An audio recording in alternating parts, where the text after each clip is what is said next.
Salut à toi, j'espère que tu vas bien. Aujourd'hui, on se retrouve donc pour une toute nouvelle vidéo. Aujourd'hui, vidéo comme toutes les 2 semaines, on va faire l'update sur le challenge portefeuille de 1 à 40K. Donc aujourd'hui, on ne va pas rajouter 300 dollars. Par contre, on va faire une petite update. Je vais vous dire un petit peu ce que je pense sur les projets qu'on avait achetés. Je vais vous montrer un petit peu les performances qu'on a déjà pour le moment. Ça fait 4 semaines déjà qu'on a commencé le challenge. Et pour le moment, le portefeuille se porte plutôt bien. On va faire vraiment tout le récap. Et puis, dans 2 semaines, on ira rajouter 300 dollars. Donc, on ira voir les index qu'on avait créés. On ira voir également le compte sur BingX directement. Donc, n'oublie pas, le challenge est sponsorisé par BingX. Donc, c'est un exchange sur lequel tu vas pouvoir acheter et trader les cryptos. Tu as vraiment un large choix de cryptos que tu vas pouvoir choisir. Donc, je t'invite à aller voir en description directement. Tu as un lien de parrainage. Si tu souhaites t'inscrire avec, n'hésite pas. Maintenant, voilà, tu n'es pas obligé, bien sûr, mais ça te permettra d'avoir des rabais sur les frais de trading et sur les frais spot. Donc tu verras, l'interface est vraiment assez fluide, franchement assez top, j'aime beaucoup. Donc on va aller directement sur l'écran et puis je vais te montrer tout ça. Allez, bon visionnage, on est parti.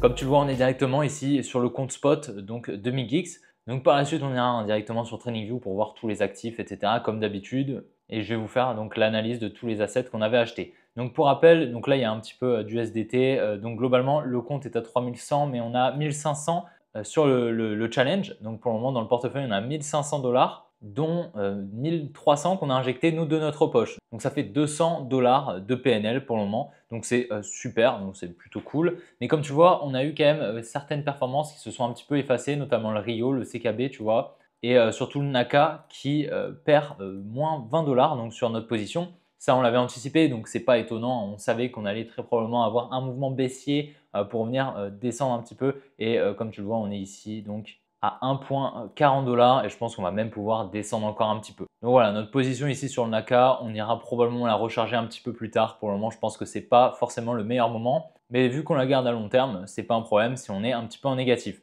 Tu vois ici, on a également une autre position en négatif, c'est le ANKR, 4 dollars en négatif. Pas très grave, on l'a rajouté dans le dernier épisode, donc tu vois, c'est assez dommage, mais bon, ça n'a pas un gros effet sur le portefeuille. Par contre, tu le vois directement, on a vraiment une grosse position. 300 dollars sur le Hondo avec 133 dollars de PNL. Ça veut dire on a quasiment fait un x2 sur le Hondo, donc très belle position. Je t'avais bien analysé le Hondo et je t'avais dit qu'on était assez bullish, franchement. Donc assez cool, l'analyse s'exécute super bien et donc on avait injecté 170 dollars de notre poche. On est actuellement sur une position de 300 dollars. Donc c'est quasiment la seule position qui performe très fortement. Tu vois, on a un petit peu ici le Solana qui nous rapporte 40 dollars en 38 dollars de PNL. Mais tu vois, sinon le reste, on est assez flat, tu vois, parce qu'on a eu une petite baisse, une petite correction, malgré que le Bitcoin est pump un petit peu, les alts n'ont pas énormément bougé, tu vois, à part le Hondo et un petit peu le Solana, comme je t'ai dit, mais sinon, voilà, le SNX un petit peu, tu vois. Bon, on n'est pas sur des performances de folie,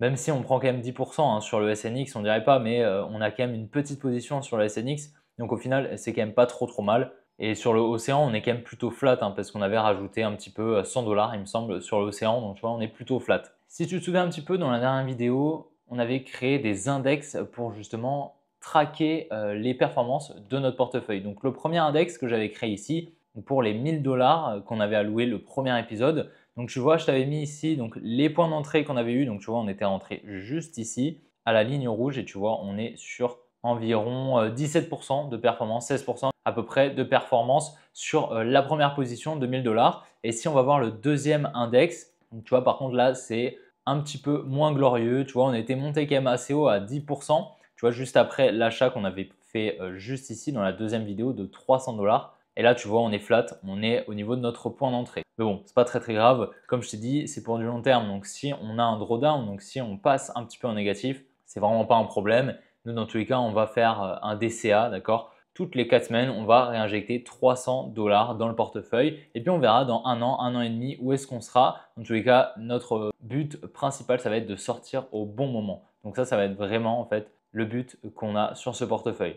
Donc on va aller analyser donc, les petites cryptos qu'on a dans le portefeuille. Donc on va commencer directement par Solana. Donc Solana, tu vois, on est en train de créer un petit peu de liquidité au-dessus de ces highs. Donc ça ne m'étonnerait pas qu'on vienne les chercher, qu'on revienne ici dans la supply des 178 dollars. Et pareil au sud, on a des equal low juste ici. et un petit lot ici qui fait donc pas mal de liquidité avec ces 3 lots. Franchement, ça ne m'étonnerait pas qu'on vienne au minimum chercher ces lots. Après, à voir, est-ce qu'on vient liquider pour par la suite continuer à hausse ou est-ce qu'on vient profondément et venir chercher donc les liquidités qu'on a ici, revenir ici dans ce bloc institutionnel baissier, donc cette demand un petit peu autour des 150 $, c'est pas impossible. Mais si on y revient, ce sera vraiment un bon point d'achat, je pense, pour racheter du Solana. Tu vois, Solana, il avait fait un espèce de range, tu vois. On était venu liquider au nord, donc il ne serait pas impossible de venir liquider au sud.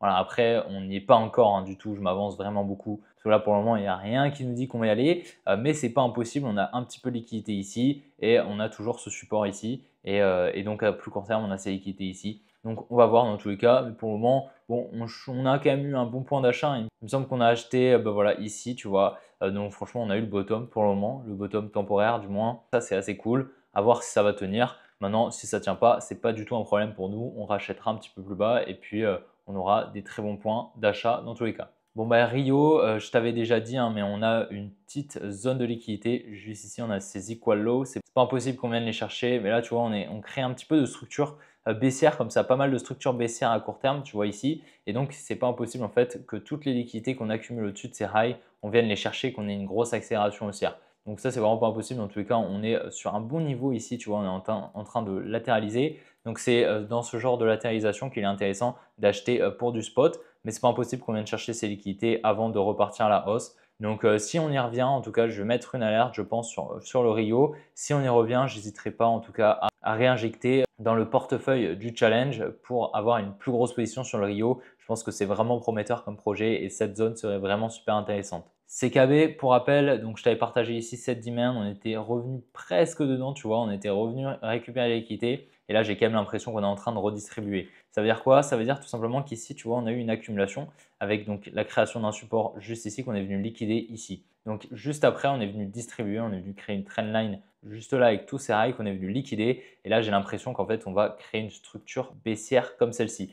Donc ça ne m'étonnerait pas qu'on ait des meilleurs points d'achat sur le CKB un petit peu plus tard. Donc je pense que pareil, ce sera un actif à surveiller qu'on pourra potentiellement recharger. Mais on a toujours cette zone de faible gap, cette grosse zone de faible gap ici. C'est pas impossible qu'on n'y aille pas, hein, d'accord, mais c'est pas impossible également qu'on y aille. Donc il faut quand même l'anticiper potentiellement. Donc c'est pour ça que je m'ouvre à une potentielle recharge ici dans cette demand et potentiellement ici dans la faible gap, j'hésiterai vraiment pas à recharger. Mais bon, ça fera quand même un très très gros retracement, environ moins 60%. J'y crois moyennement, ok, je pense que vraiment cette demand, on va venir la chercher ici et donc ce sera un bon point d'achat. C'est ici pour moi le niveau le plus probable pour CKB pour qu'on ait un gros retournement et qu'on vienne par la suite effectuer des plus hauts. Donc je rechargerai probablement dans cette demand.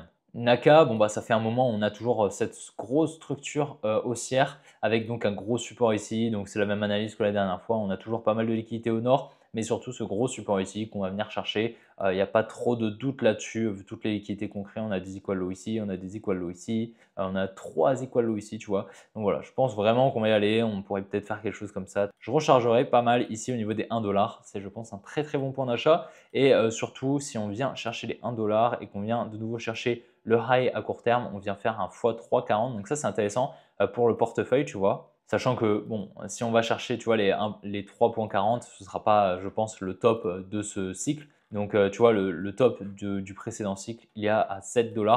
C'est possible qu'on vienne le récupérer, hein, c'est pas impossible, ok. En tous les cas, je pense que la zone ici, là, sous ce support sera intéressante pour racheter et réinjecter sur le Naka. Bon, bah, le Hondo, il n'y a pas grand chose à dire. Franchement, il est extrêmement bullish. Ce qui me dérange un petit peu, c'est tu vois, on n'est pas revenu ici chercher ce bloc, donc tout le bloc institutionnel baissier ici. Donc ça ne m'étonnerait pas ici qu'on effectue une petite hausse, ensuite qu'on ait un petit retracement, qu'on revienne ici là dans cette demand pour par la suite recontinuer. Donc possiblement qu'on aura un nouveau point d'achat ici à ce niveau-là, donc à surveiller parce qu'en fait tous les ordres ici qui sont en vente, ils sont toujours en négatif, toujours ouverts. Donc ça ne m'étonnerait pas qu'on vienne les refermer, un de ces quatre. Mais bon, pour le moment, il effectue une belle réaccumulation ici, donc une distribution qui a eu lieu là, avec une jolie réaccumulation ici. On est venu chercher la tiers juste ici. Donc voilà, c'est normal qu'on effectue des plus hauts. On avait une jolie résistance ici qui était en formation, donc de la liquidité en confluence sur le billet haussier actuel. Donc pour moi, il nous régale le Hondo. Franchement, c'est top. J'en ai même en perso.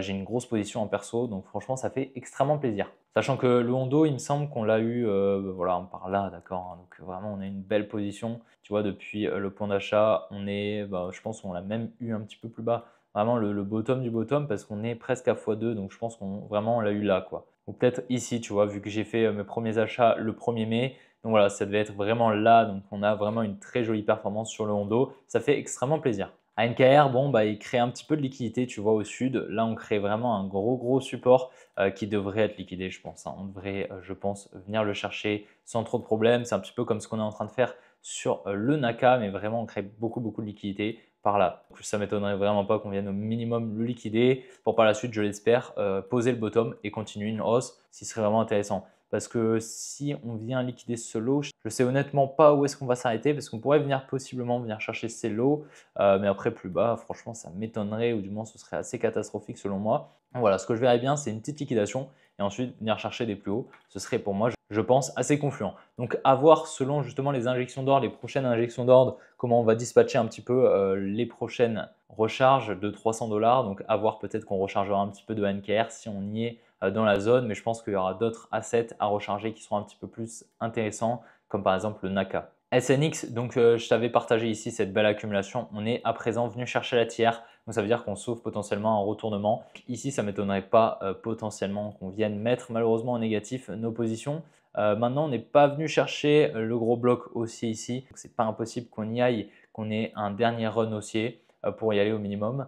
Et je l'espère en tenir les positions ici. Maintenant, ici, on a des equal low, on a pas mal de liquidités. Donc, étant donné qu'on est venu chercher la tiers, ça me fait un petit peu peur et on pourrait potentiellement redistribuer ici. Je dis potentiellement parce que pour le moment, on est haussier et on pourrait ici avoir eu le bottom. Donc, nous, on a acheté ici par là du SNX, donc ce serait vraiment cool, hein, tu vois, on serait ici dans cette demand. Donc, à voir, peut-être qu'on pourrait même peut-être venir un petit peu plus profondément et pour repartir. On va voir, dans tous les cas, on va surveiller ça, mais maintenant qu'on est venu chercher la tiers, en effet, de l'achat est quand même beaucoup moins pertinent selon moi. Bon, le océan, on est toujours ici dans cette espèce de bear flag, tu vois, pas mal de liquidité au sud, un petit peu comme son acolyte le fait. Donc, tu vois, on est toujours dans un complexe throwback avec ce high en weekly et ce low. Donc, tu vois, tant qu'on range un petit peu là comme ça, en fait, il n'y a rien qui se passe. On ne shift pas de structure et donc on a plus de probabilité de venir chercher ce niveau ici. Tu vois, donc on a plus de probabilité de continuer la tendance qui est baissière actuellement, tu vois, et d'effectuer une grosse structure comme ceci. Maintenant, si on vient casser ce lot, là, à ce moment-là, on passera bullish et on aura un lot protégé sur la dernière injection d'ordre haussière qui est venue effectuer le changement de structure. Donc pour le moment, on est baissier, donc on s'attend à des plus bas, mais c'est tant mieux pour nous parce que ça nous permettra tout simplement de recharger s'il le faut. Et je t'avais partagé ici cette zone où on pourrait potentiellement revenir. Okay, et ce serait la même un petit peu sur le fait. Donc on verra, il y a bientôt la news sur la fusion. Donc ce sera peut-être intéressant après la fusion de recharger. Ça pourrait être vraiment quelque chose à surveiller. Donc voilà, j'espère vraiment que la vidéo t'a plu. Si c'est le cas, n'hésite vraiment pas à la liker et à t'abonner si ce n'est pas déjà fait. Et si tu ne souhaites pas rater les prochaines vidéos, dans 2 semaines, on ajoutera 300 $. Donc je t'invite vraiment à être présent pour cette recharge sur le portefeuille, le challenge de 1K à 40K en ajoutant 300 $ toutes les 4 semaines sur le portefeuille. Donc c'est un investissement à long terme pour la fin du cycle, mais on va vraiment essayer de sortir au bon moment, au plus haut, le plus haut possible sur toutes nos positions. Donc c'est vraiment ça l'objectif qui va nous permettre d'aller chercher des très belles performances et surtout de sécuriser les gains. C'est le principal sur un cycle de bull run. N'oublie pas de me rejoindre sur mes autres réseaux qui sont directement en description et puis on se retrouvera demain pour une prochaine vidéo comme d'habitude. Allez, ciao les gars!